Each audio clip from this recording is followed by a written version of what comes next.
So hello everyone, welcome to civil Seva Margdarshan. जी हाँ, लक्ष्य व्यापार घटना संग्रह में आपका फिर से स्वागत है। 71 लेक्चर की इस सीरीज में हम लोग आज 32वें लेक्चर के साथ जुड़ रहे हैं और आज मार्च 2025 के करंट अफेयर्स के डिस्कशन को हम लोग अब शुरू कर देंगे। तो मार्च का ये पहला लेक्चर आज हमारे सामने आपके सामने हम रख रहे हैं, जिसमें नेशनल का जो पहला न्यूज है वो है Samarth incubation programme for startup. ठीक है, Samarth incubation programme for startup क्या है? ये centre for development of telematics C dot, ठीक है, centre for development of telematics C dot जो है उसके द्वारा लॉन्च किया गया है समर्थ इंक्यूबेशन प्रोग्राम।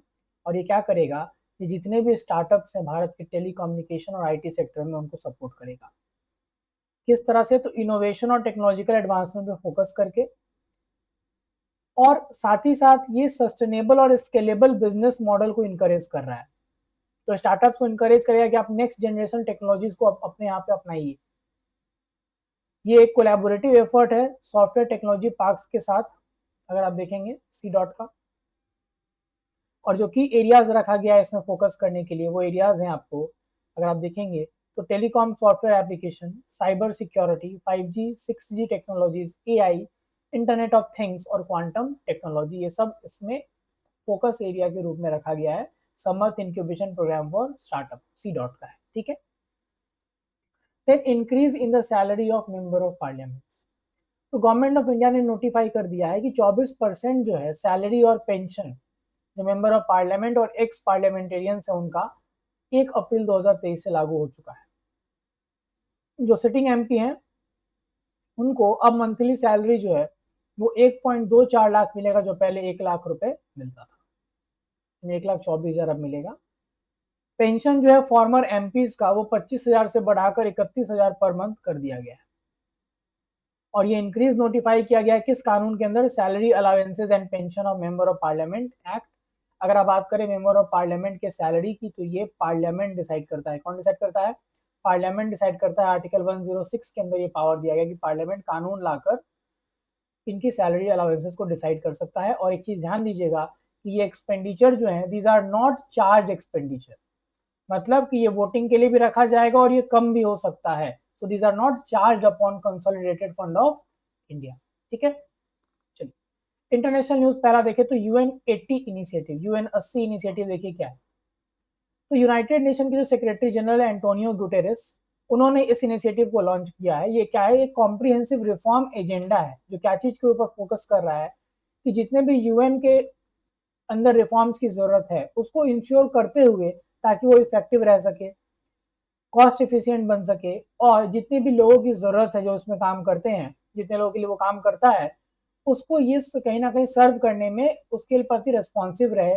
और ये 80 नाम क्यों किस कॉन्टेक्स्ट में रखा गया है? क्योंकि 80वां साल में एंटर कर गया यूएन। तो 24 अक्टूबर 1945 जो है उसको उस दिन आपको ये ऑफिशियली काम करना शुरू किया था। तो अगर आप देखेंगे तो अभी 80 साल जब पूरे हो रहे हैं तो उसमें ये UN80 इनिशिएटिव को लॉन्च किया गया।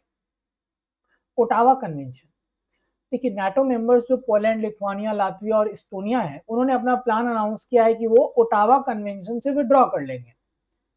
अब ये क्यों विड्रॉ कर रहे हैं? क्योंकि रशिया की तरफ से थ्रेट का उनको डर है, मतलब उनको खतरा है रशिया की तरफ से। और ये चीज जो है ऑलरेडी लिथुआनिया ने इसके ऊपर वोट करके इस ट्रीटी को क्विट करने के लिए बोल दिया था, क्योंकि ये ट्रीटी क्या करता था? यूज, प्रोडक्शन, स्टॉक पाइलिंग और ट्रांसफर एंटी पर्सनल लैंडमाइंस का जो है वो रोकता था।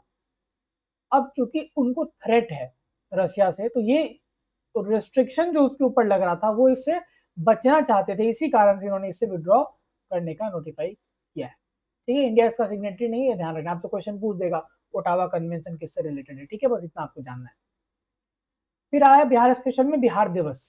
तो बिहार का जो स्टेटहुड डे है बिहार दिवस, वो उसका 113वां अगर आप देखेंगे बिहार दिवस के रूप में हम लोग बोलेंगे कि बिहार का फाउंडेशन डे जो है वो हम लोग मनाए। 3 दिन का फंक्शन 22 से 24 मार्च को 2025 में गांधी मैदान में ये ऑर्गेनाइज किया गया। हर साल 22 मार्च को ये बिहार दिवस मनाया जाता है। इसी दिन राज्य के फॉर्मेशन को हम लोग रिकॉग्नाइज करते हैं कि इस दिन ही हम लोग क्या हुए थे? हम लोग अलग हुए थे।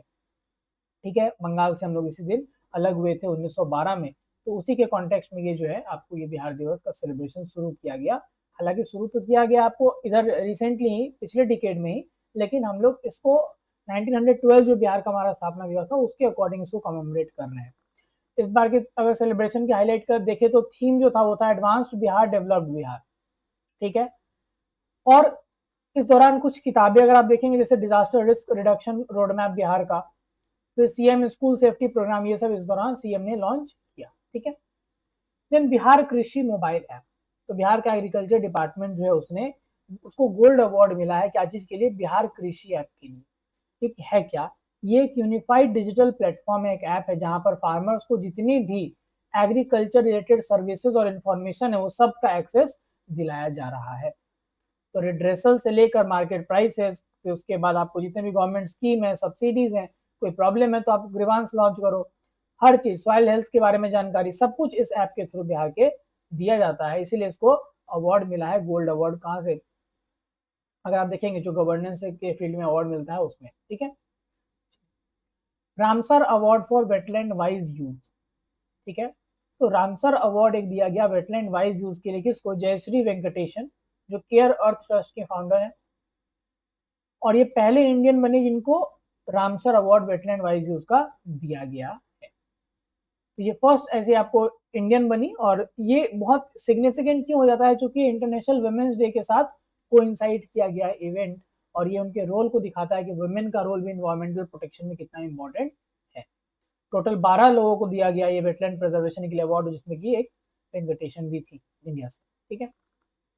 वर्ल्ड एयर क्वालिटी रिपोर्ट 2024, तो एक रिसेंट रिपोर्ट आईक्यू एयर का जो जारी किया गया, उसमें कहा गया कि इंडिया दुनिया भर में जो मोस्ट पॉल्यूटेड नेशंस है उनमें बहुत ऊपर लिस्ट पे है, और 20 जो पॉल्यूटेड सिटीज हैं दुनिया भर में उसमें 13 केवल इंडिया में ही है, जिसमें कि हाईएस्ट जो मोस्ट पॉल्यूटेड सिटी है वो है बिरनीहट, जो इंडस्ट्रियल टाउन है कहाँ पे, असम में।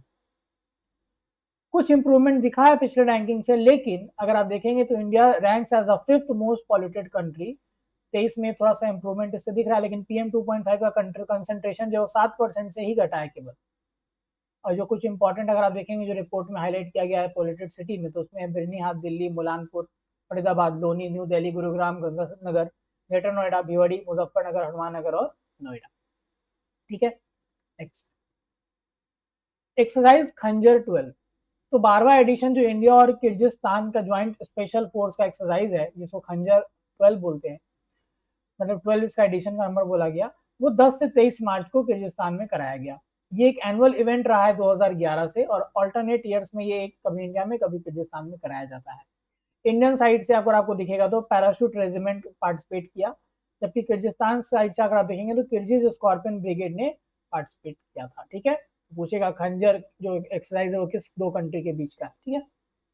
जन औषधि वीक 2025, तो जन औषधि वीक जो है वो 1 से 7 मार्च को सेलिब्रेट किया जाता है। इस बार का थीम था दाम कम दवाई उत्तम। हर साल 7 मार्च को जन औषधि दिवस के रूप में मनाया भी जाता है, ठीक है। आइए वन लाइनर्स पे आते हैं। तो प्राइम मिनिस्टर को मॉरिशस का हाईएस्ट नेशनल ऑनर जो है वो दिया गया, और उसका नाम है, ऑनर का नाम आपको अवार्ड का नाम मालूम होना चाहिए, grand commander of the order of the star and key of the Indian Ocean. India ने 84 इंटरनेट शटडाउन 2024 में टोटल नोट किया, और ये डेमोक्रेटिक कंट्रीज में हाईएस्ट है। फर्स्ट रैंक में म्यांमार है जिसमें कि 85 इंसिडेंट्स ऐसे हुए। ट्रॉपेक्स जो थिएटर लेवल ऑपरेशनल एक्सरसाइज 2025 का, वो एक major biennial maritime exercise, biennial होता है जो कि 2 साल पे कराया जाता है, by the Indian navy in the Indian ocean region. ये कराया गया जनवरी से मार्च तक चला गया। इंडिया और बांग्लादेश की नेवी ने छठा एडिशन जो है कॉर्पेट का, और चौथा edition bilateral naval exercise Bongo Sagar का बे ऑफ बंगाल में कराया 10 से 12 मार्च। तो कॉर्पेट और बोंगो सागर दोनों इंडिया और बांग्लादेश का एक्सरसाइज है, ये आपको ध्यान रखना है। 23वां एडिशन जो वरुणा, जो एक नेवल एक्सरसाइज है इंडिया और फ्रांस के बीच में, वो भी आपको 19 से 22 मार्च को रेबन सी में कराया गया, Varuna. Then the army has conducted a tri-service integrated multi-domain warfare exercise जिसका नाम है प्रचंड प्रहार। ये आपको अरुणाचल प्रदेश में कराया गया 25 से 27 मार्च। इंडिया का लेटेस्ट और सबसे advance air to air missile Astra Mach 3 अगर आप देखें तो वो अब ऑफिशियली उसका नाम जो हो गया वो हो गया गांधीव, किसके नाम पे, after the legendary bow of Arjun from Mahabharat. DRDO और इंडियन नेवी ने सक्सेसफुली टेस्ट किया है vertically launch short range surface to air missile और इंटीग्रेटेड टेस्ट रेंज, कहां पे, चंडीपुर उड़ीसा में। डिफेंस मंत्रालय ने 2906 करोड़ का कॉन्ट्रैक्ट भारत इलेक्ट्रॉनिक्स लिमिटेड के साइन किया है गाजियाबाद में, ताकि low level transportable radar LLTR जिसको अश्विनी नाम से जानते हैं उसको प्रोक्योर कर सके। राजनाथ सिंह ने हिस्ट्री में अपना नाम दर्ज किया by becoming the first defense minister of India to visit institute of aerospace medicine Bengaluru Karnataka में जो है। ठीक है, चलिए अब क्वेश्चंस आज का देखते हैं। सो मिनरवारिया घती बोरियलिसिस एक स्पीसीज जो कि अभी हाल ही में वेस्टर्न घाट्स में आइडेंटिफाई हुआ, और ये कहीं ना कहीं क्रिप्टिक डाइवर्सिटी को एक्सेम्प्लीफाई करता है किस ग्रुप के, तो ये एम्फीबियंस का जो ग्रुप होता है एम्फीबिया, उसके अंदर जो है वो आप देखेंगे तो ये क्रिप्टिक डाइवर्सिटी को एग्जेम्प्लीफाई कर रहा है। Administrative career deeply embedded in disinvestment, इनमें से किन का और पब्लिक फाइनेंस में इतना ज्यादा इंपॉर्टेंट कंट्रीब्यूशन रहा है एज अ करियर, उनको अभी leadership of SEBI the financial market regulator का जो अगर आप देखेंगे उसका 2025 में किया गया, वॉज तोहिन कांता पांडे। ठीक है, सेबी की लीडरशिप इनको मिली। In the context of geo politics and border surveillance, तो जियो पॉलिटिक्स में कोई एक टर्म सुनने को मिलता है, इसका नाम है फिलाडेल्फी कॉरिडोर। तो फिलाडेल्फी कॉरिडोर जो है वो बाउंड्री डिमार्केट करता है गाजा और इजिप्ट के बीच में। ठीक है, काफी न्यूज में ये एरिया डिस्टर्ब है। As part of the global race toward quantum supremacy, अभी हाल ही में किस टेक जायंट ने कटिंग एज चिप डेवलप किया है जिसका नाम है ओसेलॉट, और इसी के साथ वो क्वांटम कंप्यूटिंग इनोवेशन में एंटर भी कर चुका है, और वो है अमेजॉन। साइक्लोन गैरेंस, ठीक है, जिसका अभी ग्लोबल अटेंशन जिसको मिला बिकॉज ऑफ, अगर देखेंगे impact on a non continental territory into फरवरी 2025, उसने लैंडफॉल किस फ्रेंच एडमिनिस्ट्रेड आइलैंड में किया था इंडियन ओशन के, तो ला रियूनियन आइलैंड में। ठीक है, कौन सा, cyclone Garance. In a bid to streamline logistic and maritime operation, किस मंत्रालय ने one nation one port process initiative को लॉन्च किया है, तो पोर्ट शिपिंग एंड वाटरवेज मंत्रालय के द्वारा ये लॉन्च हुआ है। किस ऑर्गेनाइजेशन ने एक लीड लिया है क्या करने में, इन प्रमोटिंग हैंड स्पन हाथ से बुने हुए फैब्रिक को दुनिया भर में through the make the world wear khadi campaign, तो ये किया गया है advertising agency association of India के द्वारा। Reviving maritime heritage from Indus Saraswati era, कहां पर इंडिया ने अपना पहला ट्रेडिशनल स्टिच शिप को लॉन्च किया है जिससे कि उसका एंशिएंट नेचुरल क्राफ्टमैनशिप भी रिफ्लेक्ट होता है, तो ये गोवा से किया गया है।